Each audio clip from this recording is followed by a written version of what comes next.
ایک سے بڑا ایک۔ محمد ابراہیم خان۔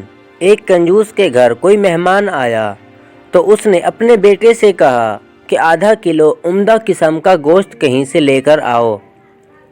بیٹا بازار گیا اور خاصی دیر بعد خالی ہاتھ گھر آیا۔ کنجوس باپ نے پوچھا، گوشت کہاں ہے؟ بیٹا بولا، ابا جان، میں کسائی کے پاس گیا اور اسے کہا کہ جو سب سے عمدہ گوشت تمہارے پاس ہے وہ آدھا کلو دے دو۔ کسائی نے کہا، بے فکر رہو، میں تمہیں ایسا گوشت دوں گا کہ گویا مکھن ہو۔ میں نے سوچا اگر ایسا ہی ہے تو مکھن ہی لے لیتا ہوں۔ میں نے کسائی سے گوشت لینے کا ارادہ ترک کر دیا اور سیدھا بقال کے پاس گیا اور اس سے کہا کہ تمہارے پاس جو سب سے عمدہ مکھن ہے وہ دے دو۔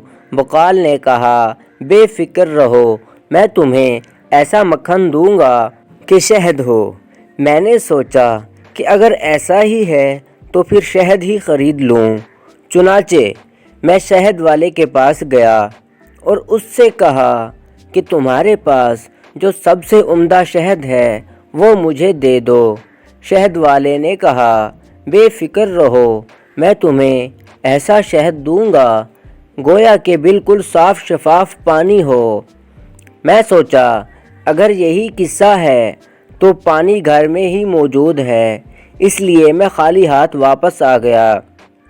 کنجوس باپ کہنے لگا، واہ بیٹے، یہ تو تم نے بہت عقل مندی سے کام لیا، مگر ایک نقصان پھر بھی کر دیا ہے، وہ یہ کہ ایک دکان سے دوسری دکان جانے میں تمہاری جوتی گھس گئی ہوگی۔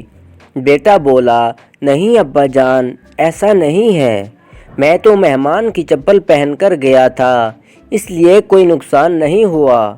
بیچارہ مہمان جو بڑی دیر سے کھانے کے انتظار میں بیٹھا ہوا تھا فوراً اٹھا اور اپنی منزل کو روانہ ہو گیا کہ کہیں دوسرے وقت کے کھانے کے انتظار کے لیے مزید تکلیف نہ برداشت کرنا پڑے۔